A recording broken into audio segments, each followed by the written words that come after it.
Video को like करके आगे शेयर जरूर कर देना। बड़ी शान है जो पहले, उसकी वजह यह है, एक तो काफिरों की तकलीफें उन्होंने झेली, फिर इस्लाम के नाम पे उस वक्त खर्चा किया कि जब इस्लाम का नाम लेने के लिए वो लोग डरते थे। वो साबिक़ुन अल-अव्वलून है। तो उस वक्त के हालात ये थे कि पैसा नहीं जमा कर सकते थे,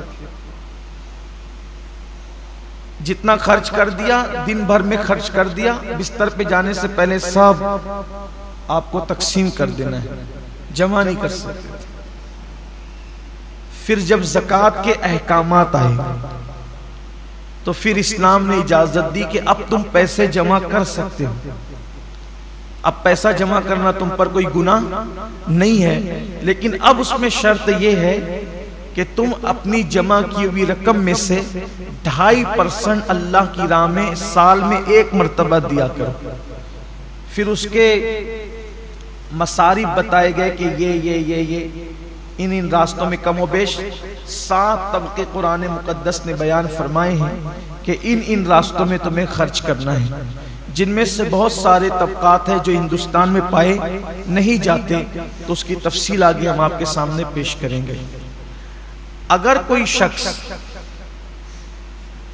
नमाज की पाबंदी करता है लेकिन साल में एक मर्तबा 2.5% ज़कात अदा नहीं करता, तो अल्लाह के रसूल सल्लल्लाहु अलैहि वसल्लम फरमाते हैं अल्लाह उसकी नमाजें भी कबूल नहीं फरमाता, क्योंकि अल्लाह ताला ने जहां जहां ज़कात का जिक्र किया है नमाज के साथ किया।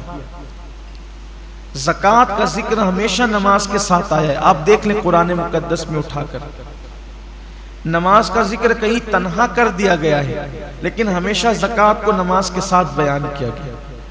ज़कात का माना होता है पाक करने। ज़कात को ज़कात इसलिए कहते हैं कि हर चीज का एक मैल होता है, तो ये जो हमारा माल है उसका मैल निकालना, गोया एक समझाने के लिए कह रहा हूं। ये शारहीन ने भी लिखा है हदीस पाक की शरह में कि ये जो ज़कात निकाली जाती है माल का मैल है। तो जैसे कपड़ों से माल निकल जाता है तो कपड़े कैसे साफ हो जाते हैं, ऐसे जब हमारे माल से ज़कात निकल जाती है तो हमारा जो माल है वो महफूज हो जाता है, अल्लाह के किले में महफूज हो जाता है, और उसकी हिफाजत फिर अल्लाह अपने जिम्मे करम पर ले लेता है।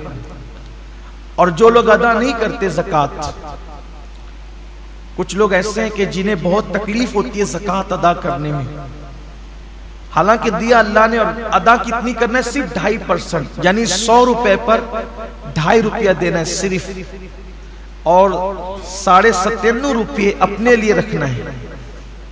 अब देखिए 97.5 कितने होते हैं, और सिर्फ 2.5%, और ये फर्ज है। सैयदना सिद्दीक अकबर ने उनके साथ जंग की थी, जिन लोगों ने अल्लाह के रसूल अलैहिस्सलाम के विसाल के बाद ज़कात अदा करने से इनकार किया था। सिद्दीक अकबर ने फरमाया था मैं इनके साथ ऐसे ही जिहाद करूंगा जैसे हम काफिरों पे जिहाद करते हैं, हत्ता के अगर दौरे रिसालत में ये ऊंट की नकेल और रस्सी भी बतौर ज़कात देते थे, अगर ये रस्सी भी रोक लेंगे तो भी मैं इनके साथ जय जिहाद करूंगा। और आपने किया। मामला एक रस्सी का नहीं था, मामला पैसों का नहीं था, मामला ज़कात की फर्जियत का था। और ज़कात की फर्जियत इस्लाम के वो 5 बुनियादी सुतूनों में से एक है, जिसका जिक्र अल्लाह के रसूल अलैहि सलाम ने फरमाया कि इस्लाम की बुनियाद 5 चीजों पर है, ईमान, नमाज, रोजा, हज और ज़कात। ये 5 सुतून है इस्लाम के मजबूत।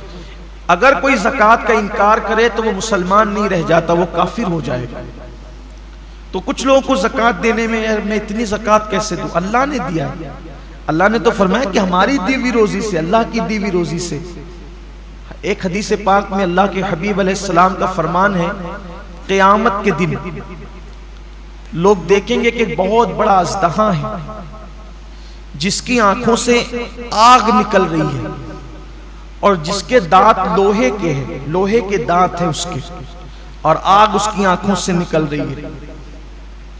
वो ढूंढेगा तो देखेगा कि एक बंदा जो ज़कात नहीं देता था, वो उससे मुखातिब होके कहेगा तेरा दायां हाथ मेरी तरफ कर। ताकि मैं तेरा हाथ खा जाऊं।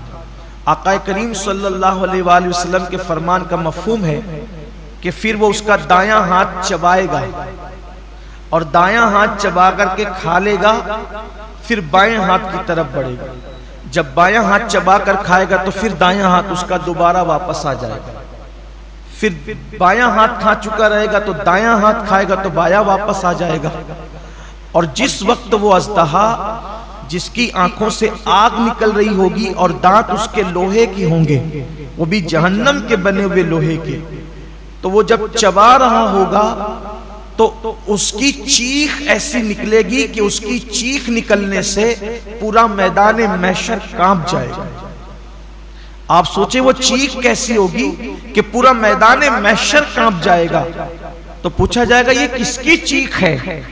तो इरशाद होगा कि ये उसकी चीख है कि जो दुनिया में ज़कात अदा नहीं करता।